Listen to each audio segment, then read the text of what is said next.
আসসালামু আলাইকুম। আমি ডাক্তার হাসানাত জাহান, কনসালটেন্ট, অবসরপ্রাপ্ত অবশ্যই, গাইনি অবস্টেটিক্স, পাবনা জেনারেল হাসপাতাল, বর্তমানে অবসরপ্রাপ্ত। এবং এখন আমি আমার প্রতিষ্ঠান মডার্ন ডায়াগনস্টিক হোমে কনসালটেন্ট হিসাবে আমার প্রতিষ্ঠানটা আমি দেখাশোনা করি, রোগী দেখি, রোগীদের পরীক্ষা নিরীক্ষা করি, তাদের চিকিৎসাপত্র ব্যবস্থাপনা দিই, তাদের কাউন্সিলিং করি, অর্থাৎ তাদের সার্বিক ভালো যাতে হয় তার জন্য সর্বাত্মক চেষ্টা করি।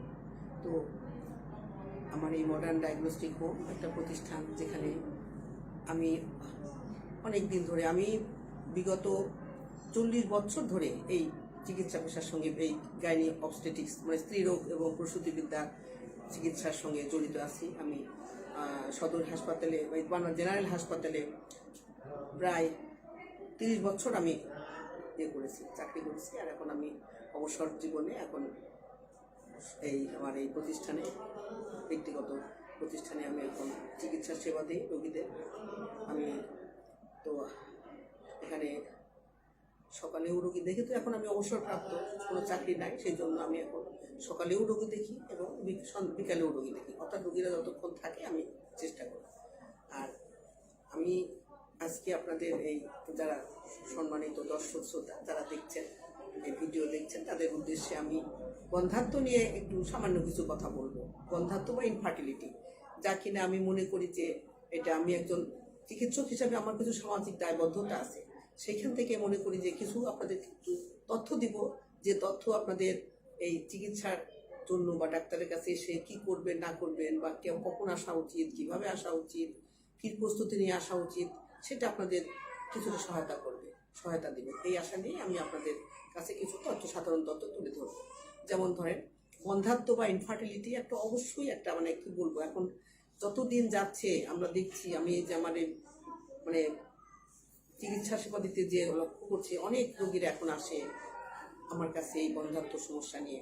অনেক পেশেন্ট আসে, প্রতিদিনই কমপক্ষে গড় পর্দায় 2-3টা রোগী বন্ধ্যাত্ব সমস্যা নিয়ে আসে। এই জন্য আমি মনে করছি কিছু তথ্য দেওয়া দরকার। এবং দেখি যে রোগীরা যখন আসে তারা হয়তো প্রস্তুতি নিয়ে আসে না, তাদের একটা বিভ্রান্তিতে পড়ে যায়, সমস্যা হয়ে যায়। এই জন্য কিছু সাধারণ তথ্য দিচ্ছি। প্রথম কথা, যে বন্ধ্যাত্ব আমরা কখন বলবো, আমরা বলি সাধারণত, আমরা এটা হলো চিকিৎসা বিজ্ঞানের ভাষায়, যে একটা সক্ষম দম্পতি, সক্ষম মানে তাদের সক্ষম দম্পতি, তারা কোনো রকম প্রোটেকশন ছাড়া, অর্থাৎ জন্ম নিরোধক কোনো ব্যবস্থা ছাড়া তারা পূর্ণ 1 বছর স্বাভাবিক যৌন জীবনযাপন করার পরেও যদি তাদের সন্তান ধারণ না হয়, তখন তাকে আমরা একটা বন্ধ্যাত্ব হিসাবে বলি আমরা তাকে, অর্থাৎ পুরো 1 বছরটাকে আমরা বিবেচনায় নিই। এই জন্য 1 বছর তারা একসাথে থাকার পরেও, স্বামী স্ত্রী একসাথে থাকার পরেও যখন তাদের সন্তান হয় না, তখন তাদের অবশ্যই চিকিৎসার সেবা নেওয়া দরকার। এই কারণে যে এই বন্ধ্যাত্ব এটা এমন একটা যেটা হলো একটা সামাজিক সমস্যা, পারিবারিক সমস্যা, সামাজিক সমস্যা। এই বন্ধ্যাত্ব বিষয়ে আমি আপনাদেরকে একটু জানাতে চাই যে আমি দেখি যেটা মানে এই পর্যবেক্ষণ করে দেখেছি যে, এবং এটাও ঠিক, আমাদের এই বাংলাদেশে মানে পুরুষতান্ত্রিক সমাজে, বিশেষ করে একটু অশিক্ষিত সমাজ যারা, তাদের মানে একটা ধারণায় তাদের যে বাচ্চা কাচ্চা না হওয়ার পিছনে মহিলারাই দায়ী, মনে করে যে মহিলারাই হচ্ছে দায়ী, মহিলা দায়ী, পুরুষদের কোনো দোষ নাই, তার স্বামীদের কোনো দোষ নেই। বিশেষ করে একটা মেয়ের বিয়ে হওয়ার পরে যখন 1 বছর 2 বছর বাচ্চা কাচ্চা হয় না, 3 বছর বাচ্চা কাচ্চা হয় না, তখন যে তাকে কি অসহনীয় অবস্থায় পড়তে হয়, সেটা আমি এই হিস্ট্রি নিয়ে বুঝতে পারি। তাদের মানে শ্বশুরবাড়ির লোকজন বা আত্মীয় স্বজন মনে করে যে বাচ্চা হচ্ছে না, বউয়ের জন্যই বাচ্চা হচ্ছে না।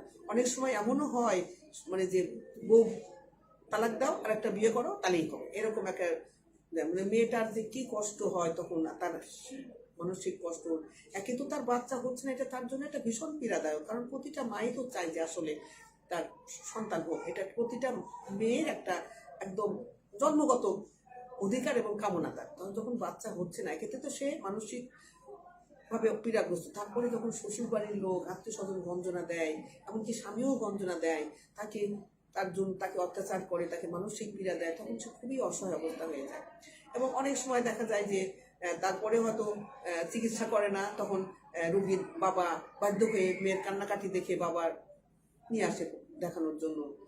এইখানে আমি বলবো একটা কথা যে আমাদের জানা উচিত যে আসলে বাচ্চা কাচ্চা না হওয়া বন্ধাত্মর পিছনে অন অ্যান অ্যাভারেজ মানে যেমন গড়পড়তায় 40% হচ্ছে 40% ক্ষেত্রে মহিলাদের কারণ থাকে না হওয়ার পিছনে, আর হচ্ছে 40% থাকে পুরুষদের সমস্যার জন্য না হতে পারে বাচ্চা কাচ্চা। সেই জন্য আর 20% ক্ষেত্রে দুজনেরই কারণ থাকতে পারে, অথবা দেখা যায় কোনো কারণই আমরা খুঁজে পাই না। মানে শতকরা 40% মহিলাদের কারণে হয় বাচ্চা না হওয়া, মহিলাদের সমস্যার কারণে। আর হচ্ছে 40% হচ্ছে শুধু মানে মহিলা ঠিকই আছে, অর্থাৎ স্ত্রী ঠিকই আছে, স্বামীর সমস্যার জন্য হচ্ছে না। আর উভয়ের সমস্যা থাকতে পারে 20% ক্ষেত্রে। আবার অনেক ক্ষেত্রে আমরা যে শতকরা 5% বা 5% ক্ষেত্রে আমরা কোনো কারণই খুঁজে পাই না, মাও স্ত্রীও ভালো আছে, স্বামীও ভালো আছে, অথচ আল্লাহ বাচ্চা দিচ্ছে না। এটা তো অবশ্যই একটা বাচ্চা কাচ্চা হওয়া এটা প্রকৃতির উপর নির্ভর করে, কিন্তু তারপরেও মানুষকে পরীক্ষা নিরীক্ষা করতে হয়, দেখতে হয়, চেষ্টা করতে হয়। তো সেই জন্য আমি বলবো একটা কথা আপনাদের, যে আপনারা বিশেষ করে আমি যারা একটু সচেতন আছেন তারা হয়তো আপনারা নিজেরা শোনেন, বোঝেন, আপনাদের পারিপার্শ্বিক যদি এরকম পেশেন্ট পান, যে রোগী পান যে বাচ্চা কাচ্চা হচ্ছে না, আপনারা তাদেরকে সাজেশন দিতে পারেন। যেমন ধরি একটা কথা, যে ওই মানে পরীক্ষা এই যে মানে রোগী তাহলে আসবে কখন, আমাদের কাছে আসবে কখন, আসা উচিত হচ্ছে যে এটা কিন্তু একটা বয়সের উপর নির্ভর করে। একটা মহিলার যেটা প্রজনন ক্ষমতা আর কি, তার সাধারণত মানে 20 থেকে 30 বছর পর্যন্ত সবচেয়ে বেশি থাকে মেয়েদের প্রজনন। 30 বছর হয়ে গেলেই কিন্তু প্রজনন ক্ষমতা কমে যায়, 35 বছর পরে আরও কমে যায়, 40 বছর পরে অনেক দ্রুত কমে যায়, এবং হচ্ছে 35 বছর হলে প্রায় বলতে গেলে শূন্য হয়ে যায়। ওই জন্য আজকাল তো আবার বিয়ে হয়েছে, মানে মহিলাদের একটু দেরিতে বিয়ে হয়।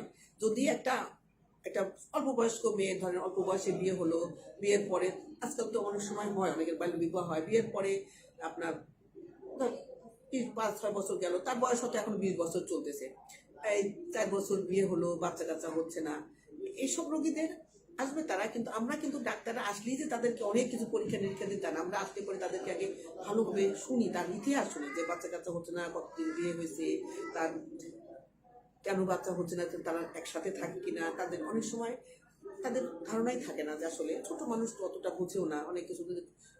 কারণ একটা জিনিস মনে রাখা দরকার, একটা মেয়ের, আর আজকাল যেটা আমরা দেখি বেশিরভাগ হিস্ট্রি নিয়ে মানে ইতিহাস নিয়ে দেখা যায় যে অনেক মেয়েদের এই বাচ্চা কাচ্চা না হওয়ার পিছনে মাসিকের সমস্যা, অনেক মেয়েরা মাসিকের সমস্যা নিয়েও আসে। এই জন্য একটা মহিলা বা কাপল যেটা বলি, কাপল আসতে পারে, আমরা পুঙ্খানুপুঙ্খে বিশেষ করে আমি হাসনাত জাহান, আমি আমার চেম্বারে আমি রোগীদের অনেক সময় নিয়ে ধৈর্য ধরে তাদের ইতিহাসটা শুনি, তাদের মনের কষ্টটা, আসল কষ্টটা কোথায়, কোথায় তাদের সমস্যা, শারীরিক সমস্যা না মানসিক সমস্যা না পারিবারিক সমস্যা, অথবা কোথায় তার সমস্যা, তার মাসিকের সমস্যা কিনা, কি জন্য বাচ্চা হচ্ছে না। কারণ অনেক সময় দেখা যায় যে স্বামী স্ত্রী একসাথে থাকেই না, হয়তো স্বামী ঢাকায় চাকরি করে, বউ থাকে গ্রামের বাড়িতে, তার আসার টাইম ঠিক থাকে না, তার মাসিকের ঠিক মতো হয় না, এসব কারণে বাচ্চা হয় না। আর আমাদের মানে একটা জিনিস জানা দরকার, যে মাসিক যাদের নিয়মিত হয়, নিয়মিত মাসিক হলেও মাসের কিন্তু সারা সময়ই বাচ্চা পেটে আসে। এটা মানে ফার্টিলিটি পিরিয়ড বলে একটা কথা আছে। ফার্টিলিটি পিরিয়ড মানে হচ্ছে, এটা হচ্ছে মানে যে সময় স্বামী স্ত্রী একসঙ্গে থাকলে বাচ্চা সন্তান ধারণ হবে, গর্ভ হবে, তাকে বলে ফার্টিলিটি পিরিয়ড। তো সেই সময়টা হচ্ছে আপনার যাদের নিয়মিত ঋতুচক্র হয়, যে সব মেয়েদের নিয়মিত ঋতুচক্র হয়, তাদের মাসিকের মাঝামাঝি, অর্থাৎ আমরা বলি যে এলএনপি থেকে আপনার 11, 12, 13 এরকম, মানে এলএমপি বলতে জিনিসটা আবার কি, এটা হচ্ছে তার শেষ মাসিকের প্রথম শুরুর দিনটা। এটা জানা হচ্ছে যে এলএমপি বলতে কি বোঝায়। অনেক মেয়েরা মনে করে কি, যে মাসিকের যখন ভালো হয়ে যায়, তাদের কথা যে আমরা কাপড় চোপড় ধোয়া, আমরা কাপড় চোপড় ধোয়া ভালো হয়ে যায়, এটা না। এটা গুনতে হবে হচ্ছে এলএনপি থেকে। তো এলএনপি মানে হচ্ছে লাস্ট মিনস্ট্রুয়াল পিরিয়ড, অর্থাৎ তার শেষ মাসিকের শুরুর দিনটা থেকে গুনতে হবে। গুনে যদি তার নিয়মিত 1 মাস পর পরই মাসিক সাইকেল ঋতুচক্র হয়, তাহলে এই এলএনপি থেকে গুনে মানে আপনার এই 12তম দিন আর কি, 12তম থেকে শুরু করে 11 থেকে চলে 12তম থেকে 18তম দিন, অর্থাৎ এই মাঝেই 7 দিন সময়টা হচ্ছে তার ফার্টিলিটি পিরিয়ড, অর্থাৎ আমরা যেটা বলি মানে বাচ্চা কাচ্চা হওয়ার জন্য সবচেয়ে উপযুক্ত সময়। এই সময় যদি তারা একসাথে থাকে স্বামী স্ত্রী, কারণ ব্যাপারটা হচ্ছে যে ওই সময় তার ওভুলেশন হয়, যেটা হয় মেয়েদের ওই মাসিকের মাঝামাঝি সময়, যেটা ওই ফার্টিলিটি পিরিয়ডে ওভুলেশন, অর্থাৎ ডিম্ব তৈরি হয়, মেয়েদের থেকে ডিম্ব তৈরি হয়।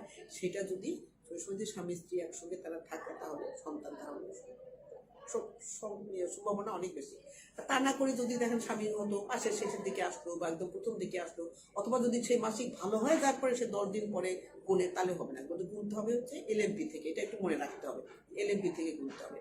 আচ্ছা, তারপরেও আরেকটা কথা আছে যে অনেক সময়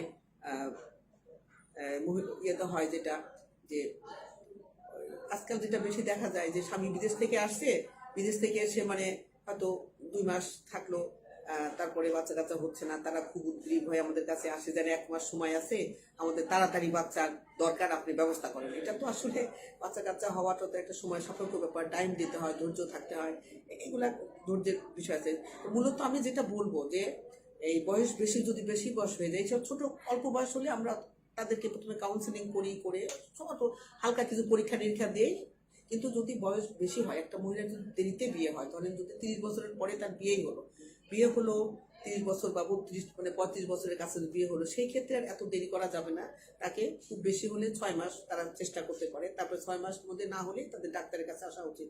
আর আমি একটা কথা খুব গুরুত্ব সহকারে বলতেছি বারবার, যে পরীক্ষা করতে হলে অবশ্যই মানে বন্ধাত্বের চিকিৎসা নিতে হলে স্বামী স্ত্রী দুজনকেই আসতে হবে। এটা খুবই গুরুত্বপূর্ণ কথা, এটা আমি আপনাদের বারবার বলবো, এবং আপনারা এটা এই জিনিসটাই করুন যে স্বামী স্ত্রী দুজনকেই আসতে হবে। এবং আরো ভালো হয় সঙ্গে যদি মেয়ের শ্বশুর বাড়ির একজন দায়িত্বশীল গার্জেন সঙ্গে আসে, তাহলে আরো ভালো, কারণ তারা তাদের আস্থাটা তাদের বুঝায় ভালো, আমি তাদের কাউন্সিলিং করে ভালো করে বলতে পারি। ওই জন্য স্বামী স্ত্রী দুজনকেই আসতে হবে, এবং সঙ্গে একজন গার্জেন আনতে পারলে ভালো হয়। না হলেও স্বামী দুই সচেতন হয়, অবশ্যই স্বামী স্ত্রী আসতে হবে। এবং আমরা তখন তাদেরকে পুঙ্খানুপুঙ্খ ইতিহাস নিব, শারীরিক পরীক্ষা করব, স্বামী স্ত্রীর বিশেষ করে তার মাসিকের ইতিহাস নিব, এবং স্বামীকে বলবো, বুঝাবো। কাউন্সিলিংটা খুবই ইম্পর্টেন্ট আসলে। এই কাউন্সিলিং আমি বিশেষ করে এই অনেক সময় নিয়ে তাদের কাউন্সিলিং করি, তাদের মূল সমস্যাটা অনুধাবন করার চেষ্টা করি। এবং তারপরে এটাও ঠিক, তখন কিছু পরীক্ষা নিরীক্ষা করতে হয়, দুজনে স্বামী স্ত্রী উভয়েরই পরীক্ষা করা দরকার। এবং এখানে আর একটা কথা মনে রাখতে হবে যে মহিলা যেন অবশ্যই মাসিকের সময় না আসে, কারণ এটা কিন্তু তার ভুল ধারণা। আমি প্রায় দেখি মহিলারা মাসিক নিয়ে আসে, মানে বাচ্চা কাচ্চা না হলে নাকি মাসিকের সময় আসতে ভালো হয়। এটা আসলে ঠিক না, বরঞ্চ আসতে হবে সুস্থ সময়। এবং আরো ভালো হয় যদি মাসিক ভালো হওয়ার 7 দিন পরে আসে, যদি তার নিয়মিত, অথবা এলএমপি যেটা বললাম, এলএমপি থেকে 12-13 দিনের দিন যদি আসে, সেই সময় পরীক্ষা নিরীক্ষা, বিশেষ করে আলট্রাসোনোগ্রাম তো একটা খুবই গুরুত্বপূর্ণ পরীক্ষা করতেই হয়। সেই সময় আলট্রাসোনোগ্রাম করলে আমরা অনেকটা আমাদের যেটা এক্সপেক্টেড রিপোর্ট, মানে আমরা যে চাই যে তার ওভুলেশন হচ্ছে কিনা, ডিম্ব তৈরি হচ্ছে কিনা, তার ওভারি ঠিক আছে কিনা, জরায়ু ঠিক আছে কিনা, এটা আমরা ভালো বুঝতে পারি। ওই জন্য মাসিক অবস্থায় না এসে মাসিক যেদিন শুরু হবে, অর্থাৎ এলএমপি থেকে 12-13 দিনের দিন সে যদি আমাদের কাছে আসে, তাহলে পরীক্ষা নিরীক্ষাগুলো সুস্থ হয়। এই কথাগুলো যদি ইনফরমেশন বা তথ্যগুলো যদি আপনারা মনে রাখেন, এবং যারা আপনাদের কাছে শুনতে চায়, জানতে চায়, তাদেরকে বলে যে তোমরা এই সময় যাবা। আর অবশ্যই স্বামীকে নিয়ে আসতে হবে। আর একটা জিনিস এটা মনে রাখতেই হবে, যদিও পরীক্ষা নিরীক্ষার বিষয়, তো অবশ্যই একটা আর্থিক প্রস্তুতি থাকা দরকার, কারণ পরীক্ষা নিরীক্ষা ছাড়া আসলে এগুলোর চিকিৎসা হয় না। আমরা প্রথমেই যে অনেক পরীক্ষা দিই তা না, কিন্তু এটা ভুল ধারণা অনেকের, যে ডাক্তার কাছে গেলেই এত পরীক্ষা দেয়, এটা না। আমরা প্রয়োজনীয় পরীক্ষা দিব অবশ্যই। প্রথম ধাপে কিছু পরীক্ষা করি, তারপরে চিকিৎসা 2 মাসের চিকিৎসা দিলাম, এবং তখন কাজ না হলে আবার আরো ডিটেলস পরীক্ষা দেওয়া হয়, এইগুলো ব্যাপার আছে। সেই জন্য পরীক্ষা নিরীক্ষার জন্য প্রস্তুতি নিয়ে আসে। তারপরেও প্রাথমিক পরীক্ষা কিছু আজকাল কমন হয়ে গেছে, যেমন আলট্রাসাউন্ড তো অবশ্যই করতে হবে, মহিলার আলট্রাসাউন্ড করতে হবে।